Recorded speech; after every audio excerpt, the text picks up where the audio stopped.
Detritos de uma aeronave estão espalhados no solo congelado ao norte do Círculo Ártico. Você sabe que é difícil. Um 737 acaba de cair em Resolute Bay. Nós meio que olhamos sem acreditar. Um acidente nesta latitude é quase sempre uma sentença de morte. É o meu primeiro acidente de avião. Uma coincidência incrível dá a um punhado de sobreviventes uma chance de lutar.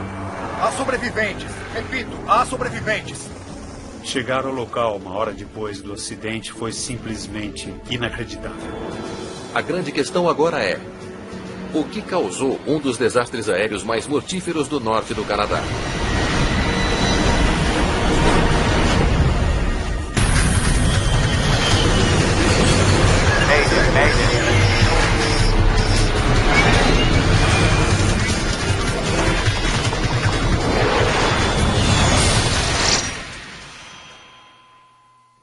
Esta é uma história real. Ela é baseada em relatórios oficiais e relatos de testemunhas.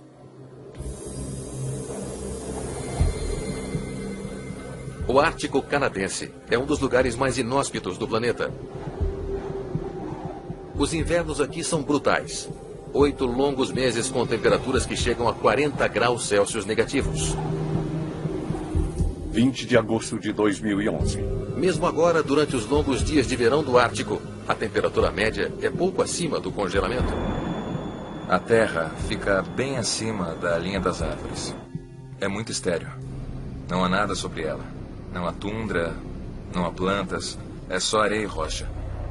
Não há estradas para esta parte do mundo. Praticamente, a única maneira de chegar aqui é por via aérea. E quando um avião cai no Ártico, quem sobrevive ao impacto não tem quase nenhuma esperança de um resgate rápido. Os sobreviventes enfrentam horas ou dias lutando contra os elementos. E podem não conseguir. Pode ser um desafio chegar ao local e pode ser uma questão de, 24 horas ou mais antes que você consiga enviar socorristas lá. Felizmente, hoje, ninguém tem de esperar tanto tempo. Muito bem, pessoal. Exercício terminado. Podem entrar. Vão descansar. Este acidente foi meticulosamente encenado. É parte de um extensivo exercício militar realizado anualmente no Ártico canadense.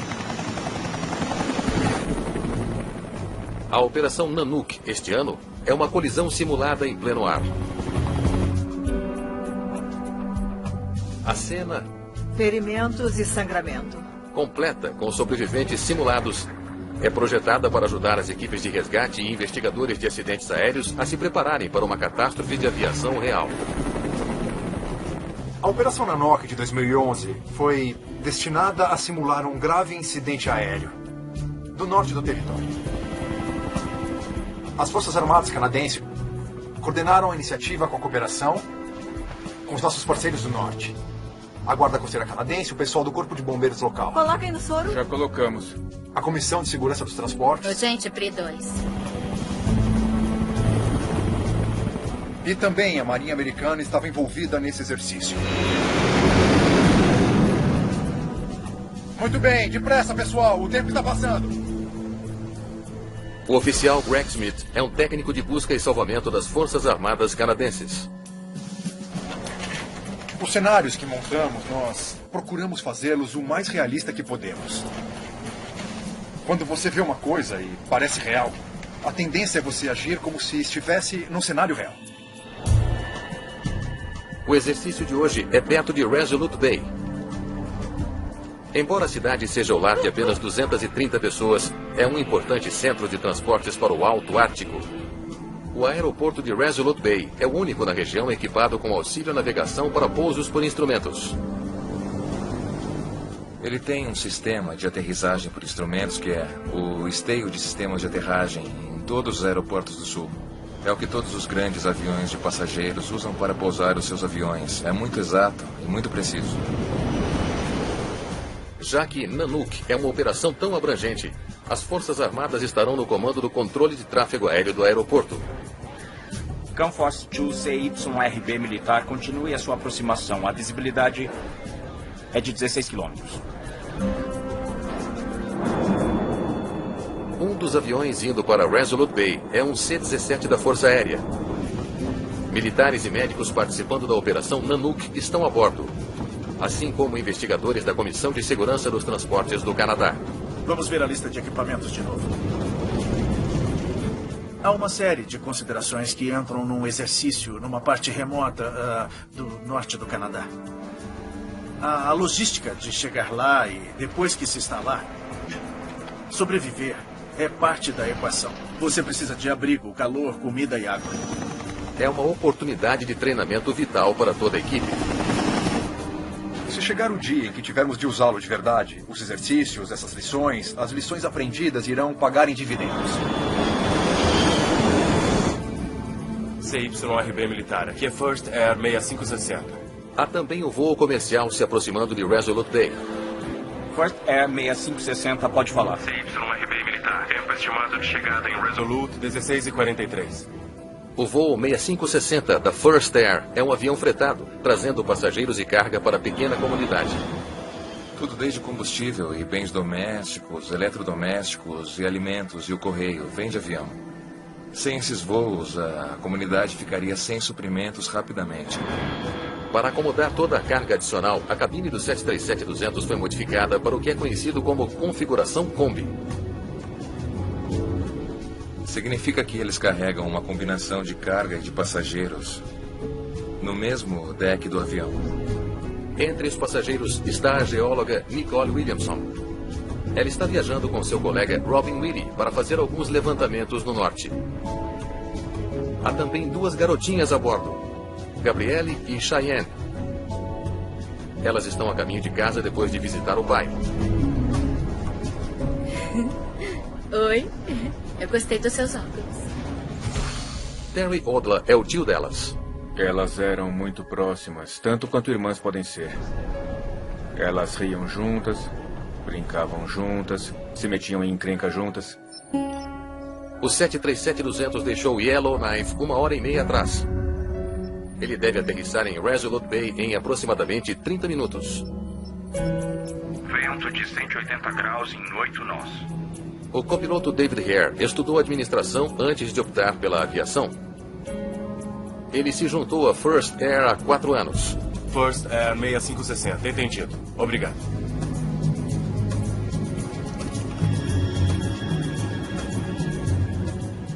Prontinho.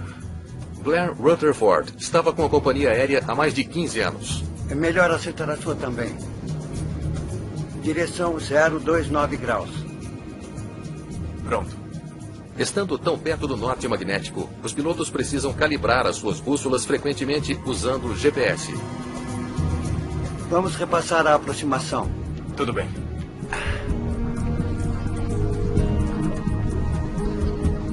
Você quer ajuda com o cinto de segurança?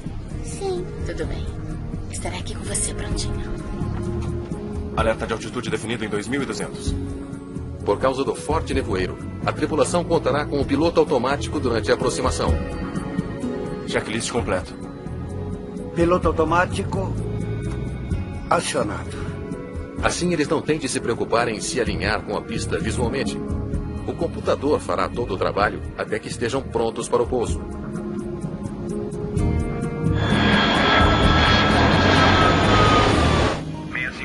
Você vai pousar. Na pista 35 True, está um pouco molhada.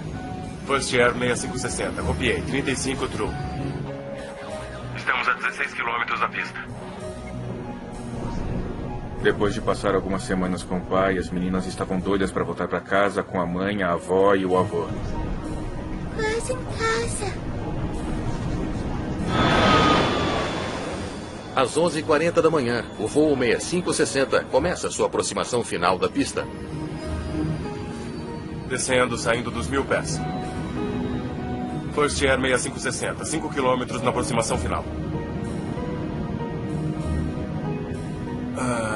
Nós estamos ao longo da costa agora. Tudo bem.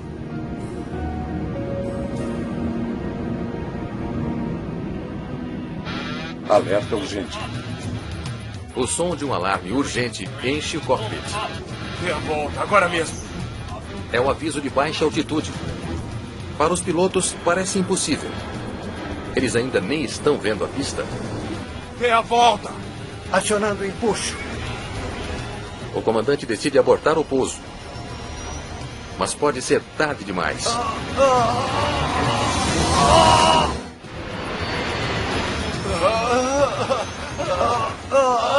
O voo 6560 bate no solo a 290 km por hora.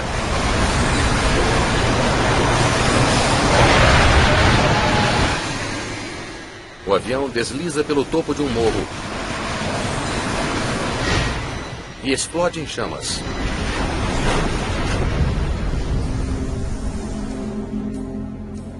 Quando o pessoal de apoio em terra perdeu comunicação com a aeronave, eles sabiam que foi na aproximação final. Eles não estavam mais falando com a tripulação.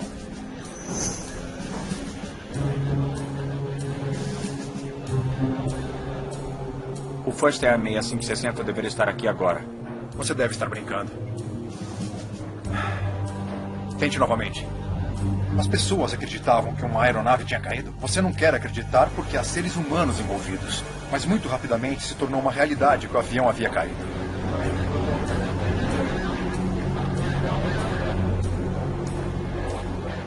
Um 737 acaba de cair perto de Resolute Bay. Não é um exercício.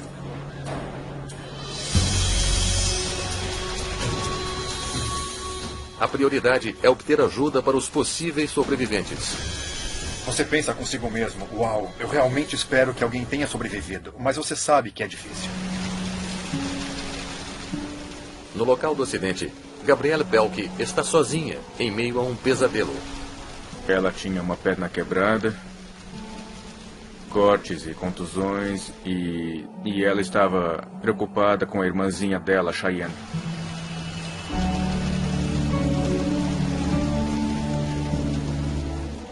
A geóloga Nicole Williamson também sobreviveu.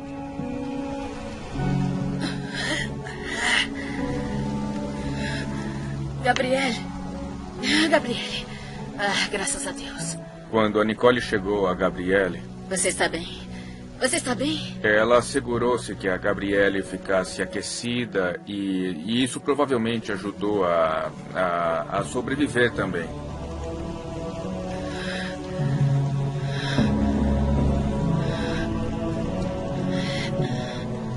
É meu primeiro acidente de avião. É. O meu também, querida. O meu também. Para Nicole, ouvir isso de uma criança meio que a fez lembrar-se da inocência da Gabrielle. Tudo bem. Concentrar-se uma na outra naquela hora deve ter ajudado as duas a sobreviver. Enquanto tropeçam pelos destroços, elas encontram apenas mais um sobrevivente, Robin Willey. Venha. Vamos sair daqui. Eles conseguiram chegar a um local que então consideraram seguro e esperaram e torceram pelo melhor. Os 3 sobreviventes estão em estado de choque e tremendo em temperaturas próximas do congelamento. Se o socorro não chegar em breve, eles podem morrer por exposição aos elementos naturais.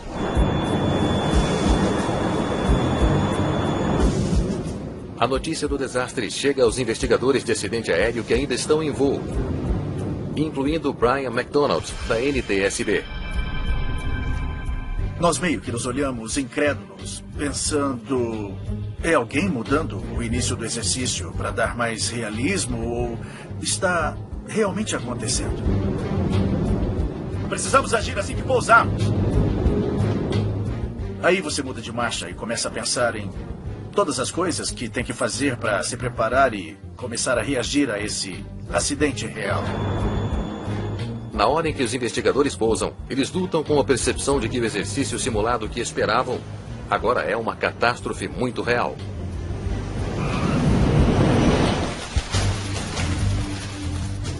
Mas há uma boa notícia.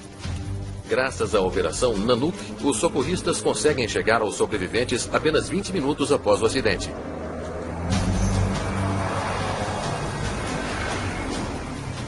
Há sobreviventes, repito, há sobreviventes. Tendo trabalhado em várias quedas de aeronaves durante os meus 20 anos de carreira, choque seria um eufemismo ao ver que essas pessoas tinham sobrevivido. Não pareciam ter quaisquer ferimentos fatais. Portanto, optamos por estabilizar algumas fraturas evidentes, colocá-los em macas e levá-los para algum lugar onde fosse possível avaliá-los adequadamente e poder tratá-los num ambiente mais estável. Os socorristas vasculham os destroços, mas rapidamente percebem que mais ninguém sobreviveu ao acidente. 12 pessoas estão mortas. Você achou, Cheyenne? Incluindo a irmã de Gabrielle, Cheyenne. Uma criança receber esse tipo de informação, quer dizer, é sempre um momento difícil. Este é um dos piores desastres aéreos no extremo norte do Canadá.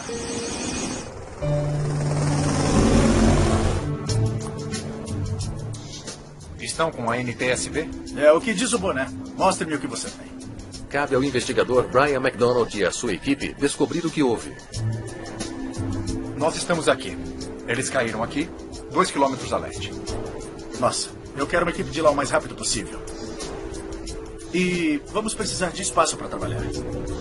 Para chegar com uma equipe totalmente montada e equipada no local e no prazo de 1 hora após o acidente foi inacreditável.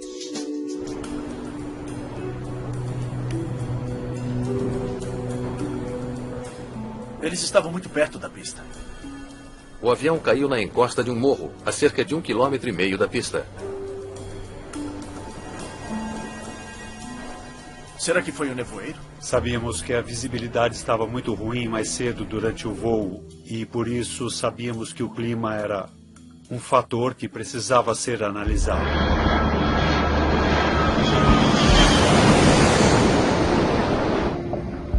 Que surpresa! Neblina. Resolute Bay frequentemente está coberta por um nevoeiro, obrigando as tripulações a confiar em seu piloto automático e no sofisticado equipamento de orientação do aeroporto. O sistema de aterrissagem por instrumentos, ou ILS, é uma tecnologia que pode ser instalada em pistas para ajudar aviões a pousar em baixa visibilidade. O ILS emite um sinal conhecido como feixe localizador. Ele pode ser captado pelo piloto automático do avião, que o utiliza para conduzir o avião com segurança até a pista.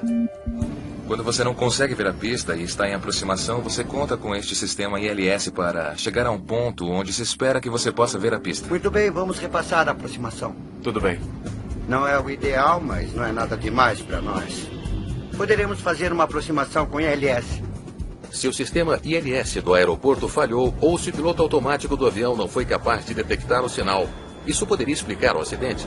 O que fazemos durante qualquer investigação é usar um processo de eliminação, onde nós analisamos todos os possíveis aspectos da operação e verificamos se tudo estava funcionando normalmente.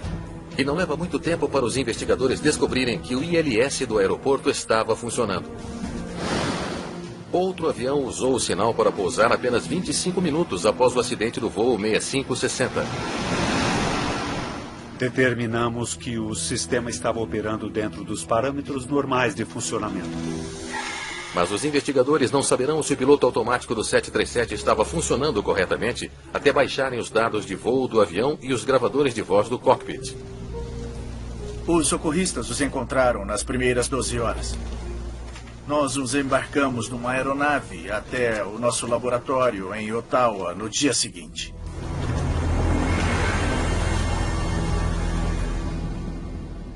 Enquanto isso, a Operação Nanook fornece aos investigadores alguns dados inesperados. Isso vai mostrar exatamente o que o radar registrou? O aeroporto de Resolute Bay não possui radar, mas os militares haviam montado um sistema de radar temporário para lidar com o aumento do tráfego aéreo da Operação Nanook. Os dados do radar foram cruciais para a investigação porque forneceram a trajetória de voo da aeronave, que não teríamos de outra forma. É um golpe de sorte para os investigadores. Quando veem o registro, eles imediatamente notam algo muito incomum. Onde é que eles estão indo? O radar mostra que o voo 6560 estava voando paralelamente à pista e não alinhado com ela como deveria. A pergunta que veio à nossa mente imediatamente foi: por quê? por que a aeronave foi nessa direção. Como poderia um avião de passageiros moderno, equipado com piloto automático, bater no morro a mais de 1,5 km da pista? Uma investigação meticulosa vai descobrir uma explicação preocupante. Com o fogo tóxico totalmente extinto, agora é seguro para os investigadores irem ao local do acidente e dar uma olhada de perto nos destroços. Eles estão à procura de qualquer indício que possa explicar por que o avião saiu de curso durante a aproximação da pista. Precisávamos entender o que estava acontecendo com a navegação. Precisávamos entender como é que a aeronave ficou paralela à pista e por que ficou paralela à pista. Eles começam por fazer um levantamento da localização de cada pedaço dos destroços. Dava para ver onde as rodas tocaram o solo. E aí a aeronave voou uma certa distância. Pedaços da aeronave tinham começado a se soltar. E depois ela pousou novamente de barriga e se desfez em 3 partes principais. Para os investigadores, o padrão dos detritos sugere uma possível explicação para o acidente. Os destroços parecem se alinhar diretamente com uma torre de navegação chamada VOR. Quando você traça uma linha entre o local onde a aeronave toca o solo e onde ocorre o acidente, é alinhado com aquela antena. Os investigadores se perguntam se os pilotos travaram na baliza errada para guiar o avião até o solo. A baliza VOR do aeroporto transmite um sinal de rádio que ajuda os pilotos a encontrar a pista. No entanto, não se destina a orientá-los para uma pista específica. Para isso, os pilotos devem mudar o seu controle de navegação para que o piloto automático possa seguir a frequência do ILS do aeroporto.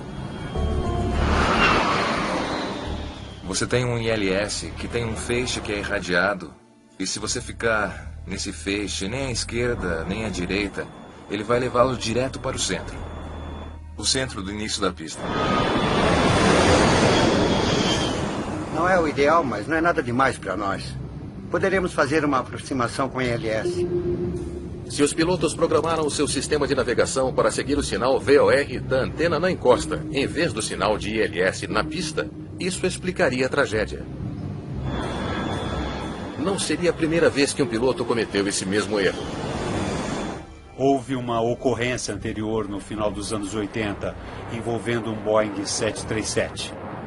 E nessa instância seguiam o sinal de um dispositivo de navegação muito semelhante àquele localizado em Resolute Bay, em vez de usar o dispositivo de aproximação da pista. Se os pilotos do voo 6560 cometeram o mesmo erro, o denso nevoeiro provavelmente teria tornado impossível ver o morro até que fosse tarde demais. Mas há uma maneira de saber com certeza se foi isso que aconteceu? Os investigadores esperam que o gravador de voz do cockpit do avião possa fornecer a resposta. Muito bem. Veremos o que eles pensavam. John Stewart, da NTSB, é especialista em análise de conversas de pilotos capturadas em gravadores de voz. O gravador de voz nos diria o que estava acontecendo dentro do cockpit.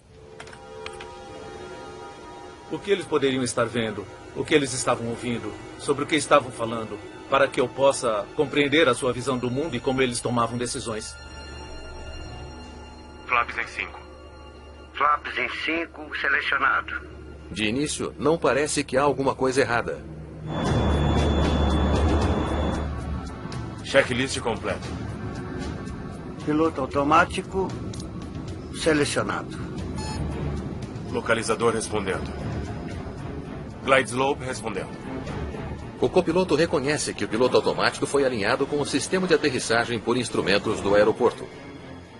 Eles estavam seguindo o ILS sem problemas. As palavras glide slope respondendo confirmam que o piloto automático está alinhado com o sinal correto, o ILS da pista, não com o sinalizador VOR da torre da encosta. Pelo gravador de voz, sabíamos que os pilotos estavam fazendo a aproximação pelo ILS. Pudemos determinar isso de forma conclusiva, que o local onde acabaram indo parar não estava relacionado a esse sinalizador. Mas eles ainda não sabem por que o avião saiu perigosamente de curso. eles ficam atentos a mais pistas. O que eles ouvem é surpreendente. O GPS diz que estamos indo para a direita.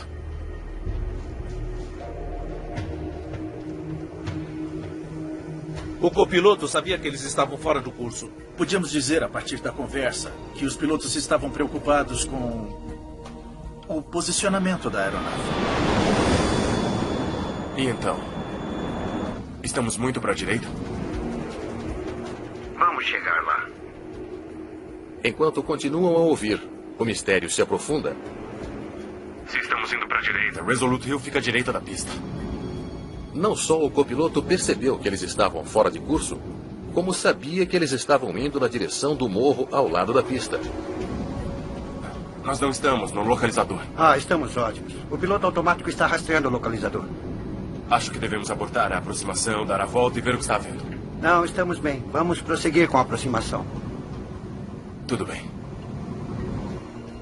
Continuando com a aproximação. À medida que o voo progride, você percebe pela conversa entre os dois que os pilotos têm opiniões divergentes sobre o que precisa ser feito. Mesmo em alta velocidade, indo na direção do morro, eles seguiram em frente. Alerta. Dê a volta, agora! Dê a volta! Acionando o empuxo. É um erro que custou a vida de 12 pessoas. Por que aconteceu? Permanece um mistério. Por que será que eles continuaram voando em direção ao morro?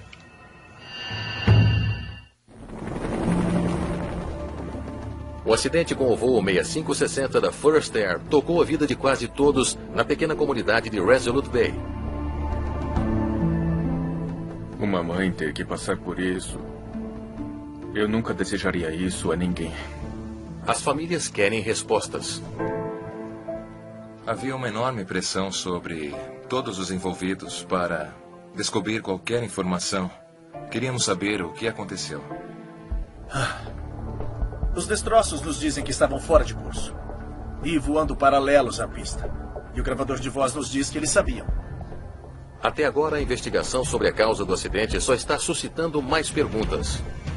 E por que foi que a ação corretiva veio tarde demais? Piloto automático acionado. Localizador respondendo. Glide slope respondendo.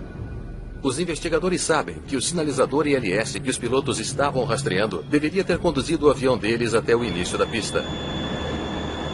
Eles precisam descobrir por que isso não aconteceu. É isso que temos à mão, então vamos ver o que os dados podem dizer. Baixamos as informações dos gravadores de dados de voo. Eles esperam que o gravador de dados de voo do avião traga algumas respostas. Ok, inclinação em 2 graus. Utilizando dados do FDR. Velocidade de 168 nós. Os investigadores criam uma trajetória detalhada da aproximação do avião. Vira 2 graus à esquerda. Os aspectos básicos de qualquer voo estavam lá. Altitude, velocidade, direção, potência, rumo, posições de controle de voo. Adicione o feixe localizador, por favor.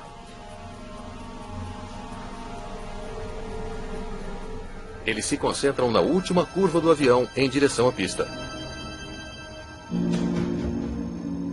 Foi aí que começou a dar errado. Fizeram uma curva muito aberta e não voltaram ao feixe. A trajetória detalhada do voo revela o momento exato em que o voo 6560 começou a sair de curso. Mas os investigadores ainda não entendem o motivo.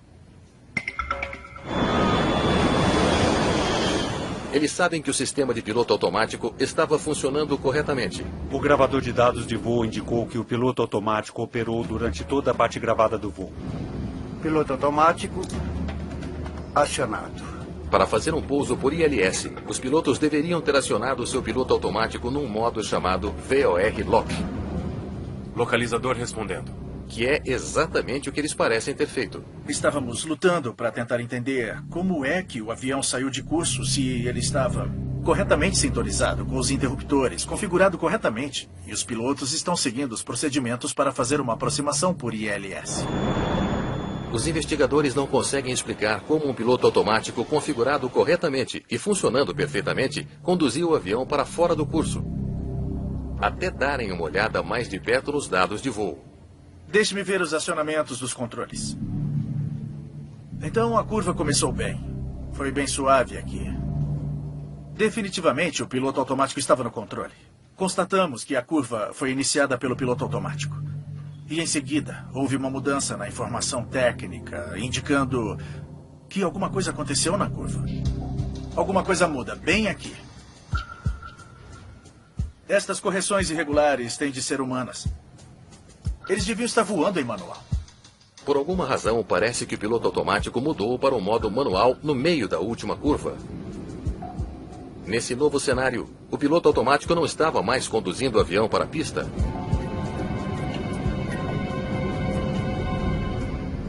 Os sistemas de piloto automático têm uma função embutida que permite aos pilotos assumir o controle.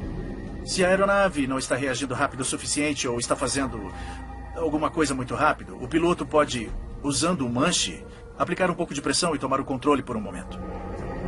Não há nada no gravador de voz que indique que o comandante desativou o piloto automático de propósito. Os investigadores agora consideram uma possibilidade assustadora. Ele pode ter feito isso por acidente e nunca percebeu seu erro. Se o piloto automático mudou desse modo, de VOR lock para o manual naquele momento, a aeronave poderia manter as asas niveladas e manter aquela direção em vez de seguir o feixe. Os investigadores podem ver que no exato momento em que o piloto automático parou de guiar o avião para a pista, houve uma ligeira pressão sobre o manche de controle do comandante. Apenas o suficiente para mudar o piloto automático do modo de voo totalmente automático para manual. Nós acreditamos que provavelmente foi uma pressão inadvertida no manche. Talvez alguém estivesse se inclinando para verificar algo ou para pegar alguma publicação. Não é preciso fazer muita pressão. Nem o piloto automático, nem os pilotos estavam conduzindo o avião. E o vento o empurrou cada vez mais para fora do curso. O piloto automático não estava mais sintonizado no feixe localizador, mas estava mantendo o nível de asas e a direção. E assim o vento fez o resto. A descoberta é mais um pequeno passo para a compreensão deste acidente. A questão agora é se os pilotos sabiam que estavam voando fora do curso. E então? Não estamos muito para a direita? Por que não fizeram nada a respeito? Vamos chegar lá. Os pilotos estavam cientes de que estavam fora do curso. O desafio para nós era determinar por que o capitão continuou com a aproximação. Descendo e passando o marco de 1000 pés.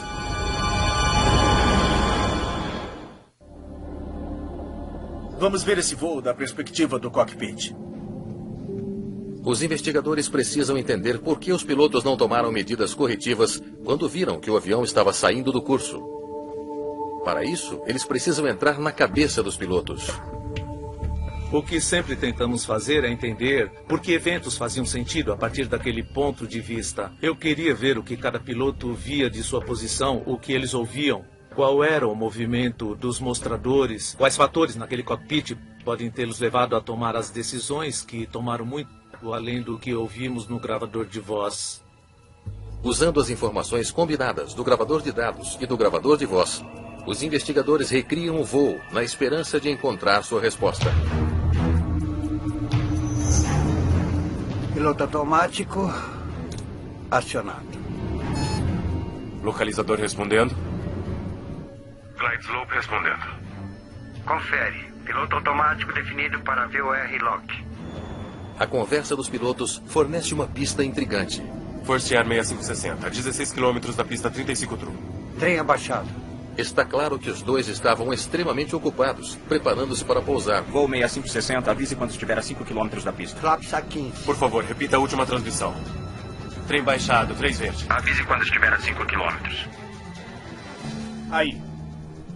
Tão ocupados, ao que parece, que não conseguem perceber quando o piloto automático passa para o modo manual. Foi aí que o modo do piloto automático mudou. Há muita coisa acontecendo no cockpit, na curva, nessa hora. Eles estão baixando o trem de pouso, algumas chamadas de rádio, precisam baixar os flaps. Então eles não estão olhando para ver se há uma luz num mar de luzes que não está mais acesa. E não houve discussão no gravador de voz indicando que viram qualquer coisa relacionada com o modo do piloto automático. Mas havia outros sinais claros de que o avião não estava alinhado com a pista. Não estamos no caminho certo. Vamos um pouco para a direita. O GPS mostra que estamos indo para a direita. Aqui e aqui. Está claro como o dia que estão fora de curso. Tanto o GPS quanto o indicador horizontal mostravam claramente que o avião se afastava cada vez mais da pista. Mas o comandante não fez nada para corrigir o problema. Muito bem. O que ele está pensando? A resposta a essa pergunta básica finalmente é revelada pelos dados do gravador de voo. A bússola dele está variando. Ele está fora, em cerca de 17 graus. Uma informação imprecisa da bússola deu ao comandante Rutherford a impressão de que seu avião estava voando de volta para a pista. O comandante teve a percepção de que eles estavam em rota de correção, retornando para o feixe localizador. Mas o que eles estavam fazendo era voar em paralelo. No extremo norte, um piloto deve recalibrar a sua bússola frequentemente. Isso porque uma bússola sempre apontará para o Polo Norte magnético, não para o Polo Norte geográfico, 2 pontos diferentes no globo. Quanto mais ao norte você viaja com uma bússola, mais imprecisa a bússola fica. Os pilotos têm de usar o GPS para obter a posição real e ajustar os seus instrumentos. Prontinho. É melhor ajustar o seu também. Direção 029 graus. Os investigadores só ouvem os pilotos recalibrando as bússolas uma vez durante o voo. Mas não na aproximação final. As duas bússolas então se desviaram em ritmos diferentes, enquanto eles desciam em direção a Resolute Bay. A bússola de Rutherford estava lhe dizendo que ele estava voando a 331 graus, voltando na direção da linha central da pista. Mas ele estava voando a 348 graus, direto para o morro. A leitura imprecisa da bússola provavelmente convenceu o comandante Rutherford de que o seu piloto automático estava trazendo o avião de volta para o caminho certo. Cada piloto tinha um entendimento completamente diferente do que estava acontecendo. Não estamos no localizador. Estamos bem. O automático está rastreando o localizador. Ter 2 pilotos com diferentes percepções da situação é problemático. E o que você precisa fazer é reunir essas 2 percepções e, neste caso, isso nunca aconteceu. O copiloto continuou tentando avisar ao comandante que eles estavam em apuros. Acho que devemos abortar a aproximação, dar a volta e resolver isso. Não, estamos bem. Continuar com a aproximação. Tudo bem. Continuando com a aproximação. À medida que o voo progredia, a diferença entre a compreensão de cada piloto sobre a situação aumentou. Luz verde, trem baixado, 3 verdes. Flaps A40. Luz verde. Você pode ver que as coisas estão começando a acontecer rapidamente. A carga de trabalho começou a se acumular. Você pode ouvir isso acontecendo nas vozes deles. Você acha que tudo bem? Olha, não há nada para se preocupar. A mesma coisa aconteceu com outro piloto. Nós vamos voltar para a pista. Tá bom, mas estamos fora de curso. Quando o avião não voltou para a pista como ele pensou que voltaria, o comandante não conseguia entender por quê. Dê a volta, agora. Quando os pilotos decidem abortar o pouso, dê a volta. Acionando o empuxo. É tarde para conseguir a potência de que precisam para corrigir o problema. 2 segundos depois, eles batem no morro ao lado da pista.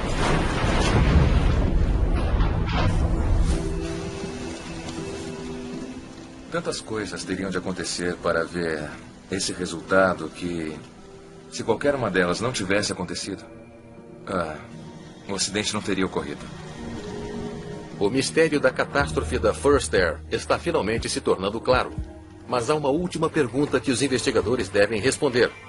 Por que o comandante não ouviu a única pessoa que estava se esforçando tanto para avisá-lo do perigo iminente?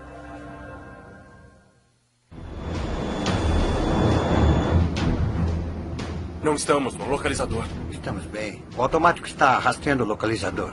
Os investigadores acreditam que o comandante do voo 6560 não entendeu que sua aeronave estava em perigo, apesar das repetidas advertências do seu copiloto. O GPS mostra que estamos indo para a direita. Eu contei 18 interferências do copiloto feitas a partir da primeira vez que ele indicou que estavam fora de curso, até colidirem com o morro. Você acha que tudo bem? Olha, não há nada para se preocupar. A mesma coisa aconteceu com outro piloto. Nós vamos voltar para a pista. Tá bom, mas estamos fora de curso. O copiloto podia ver que algo estava errado. Estamos sobre a linha costeira agora. Tudo bem. Mas não afirmou claramente que sentia que estavam em perigo.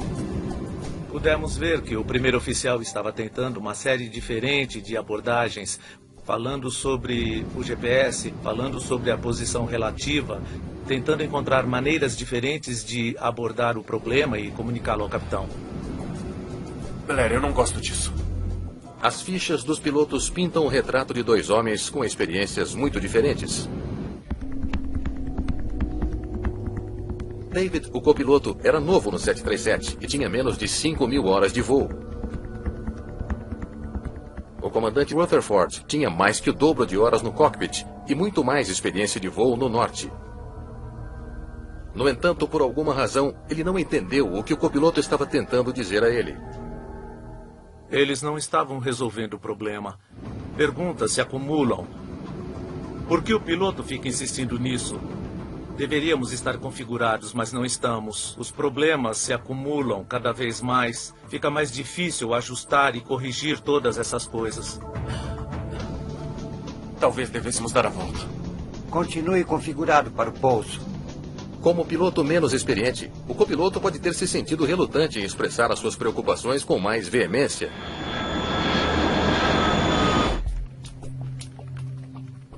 Como resultado de suas conclusões, a NTSB faz algumas recomendações importantes. O nosso trabalho é apontar para onde as deficiências estão e a indústria e os órgãos regulamentadores tomarão medidas para minimizar esses riscos. É para isso que a Comissão de Segurança dos Transportes existe.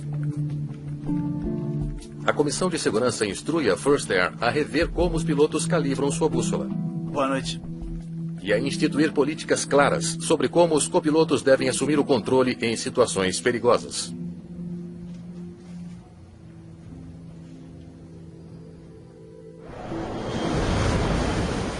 A First Air fez mudanças no gerenciamento e treinamento de seus tripulantes.